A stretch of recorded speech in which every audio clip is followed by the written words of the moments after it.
Spinal या lumbar stenosis क्या होता है और सर्वाइकल स्टीनोसिस किस वजह से होता है? हमारे यहाँ अक्सर ये समझा जाता है कि अगर किसी को कमर दर्द शुरू हुई है तो उसमें उसे आगे झुकने से रोका जाए। डिस्क बल्ज जो होता है ये मोस्टली 20 से 40 इयर्स के दरमियान में होता है और उसकी बड़ी वजह यह है कि अक्सर ऑफिस वर्कर्स हैं वो बैठे हुए हैं तो वो एक ही पोजीशन में झुककर बैठे हुए हैं या उनका अपना पोस्चर ठीक नहीं है। रीज़न क्या होती है कि हमारे मसल्स वीक होते हैं, जो पैरास्पाइनल मसल्स हैं इसके साथ में स्पेसिफिकली कोर मसल्स वीक हो जाते हैं। बेल्ट किसी हद तक फ़ायदा करता है जब प्रॉब्लम बहुत ज़्यादा है, जब डिस्क बल्ज हो गया है तो हमने वहाँ। अस्सलाम वालेकुम नाज़रीन, मैं डॉक्टर माडा, उम्मीद करते हैं आप सब खैरियत से होंगे। QAS हेल्थ में एक दफ़ा फिर से आपको खुशामदीद। आज हम बात करने जा रहे हैं स्पाइनल या लंबर स्टीनोसिस क्या होता है और सर्वाइकल स्टीनोसिस किस वजह से होता है, और इस पे ये भी बात करेंगे कि कमर दर्द की कितनी इकसाम हैं और झुकाव जो है, कमर दर्द आके झुक के जो हम चीज़ें कोई वज़न उठाते हैं या कोई चीज़ को उठाते हैं तो वो कितना हार्मफुल हो सकता है।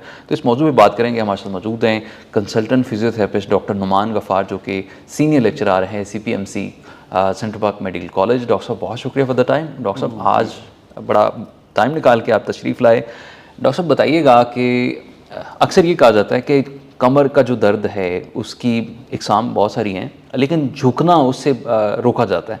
तो आप क्या समझते हैं कि झुकाव से बहुत सारी जो कॉम्प्लिकेशन डेवलप हो जाती हैं, लेकिन इसके अच्छे इम्पैक्ट भी हैं, मतलब एक अच्छे वे में देखा जाए तो इसके बेनिफिट्स भी हैं, तो इस पर आपकी क्या टेक है? जी, सबसे पहले तो मैं आपका शुक्रिया अदा करूँगा कि आपने इस इतने अहम मौजू पे आज मुझे बात करने के लिए इनवाइट किया।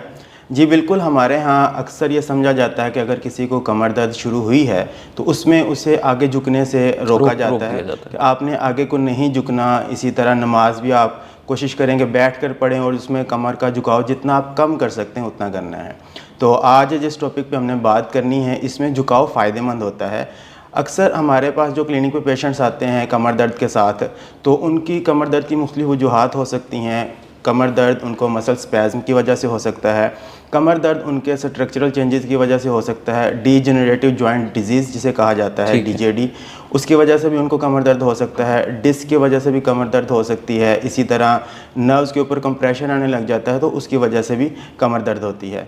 जहाँ तक स्टीनोसिस की बात है तो ये कमर दर्द की जो डिफरेंट टाइप्स हमने डिस्कस की हैं उसमें एक है स्टीनोसिस का मतलब है नैरोइंग ऑफ स्पाइनल कैनाल।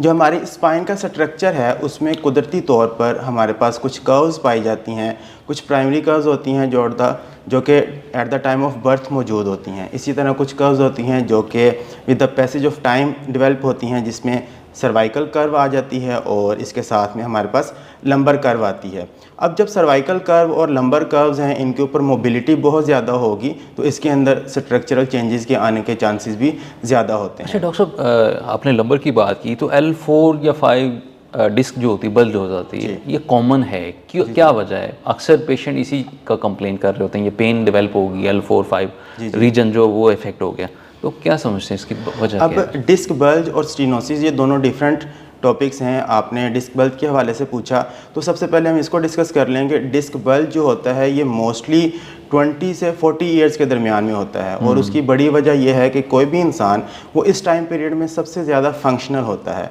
तो जब हम अपने काम का ज़्यादा कर रहे होते हैं और अगर हम अपना पोस्चर का ख्याल नहीं रखेंगे, प्रोलॉन्ग पोस्चर हो जाता है, प्रोलॉन्ग पोस्चर होगा। अक्सर ऑफिस वर्कर्स हैं वो बैठे हुए हैं तो वो एक ही पोजीशन में झुककर बैठे हुए हैं या उनका अपना पोस्चर ठीक नहीं है, या कोई भी वज़नी चीज़ उठाने लगे हैं तो उसमें उनको झटका लग जाता है, या कोई भी फोर्सफुल एक्टिविटी कर रहे हैं तो उस वजह से डिस्क बल्ज के चांसेस ज़्यादा होते हैं। रीज़न क्या होती है कि हमारे मसल्स वीक होते हैं, जो पैरास्पाइनल मसल्स हैं इसके साथ में स्पेसिफिकली कोर मसल्स वीक हो जाते हैं। जब कोर मसल्स वीक होंगे तो उसके बाद आप कोई भी ऐसी एक्टिविटी करेंगे जो कि अनयूजुअल होगी, जिसके आप आदी नहीं होंगे, तो उसकी वजह से डिस्क बल्ज के चांसेस होते हैं।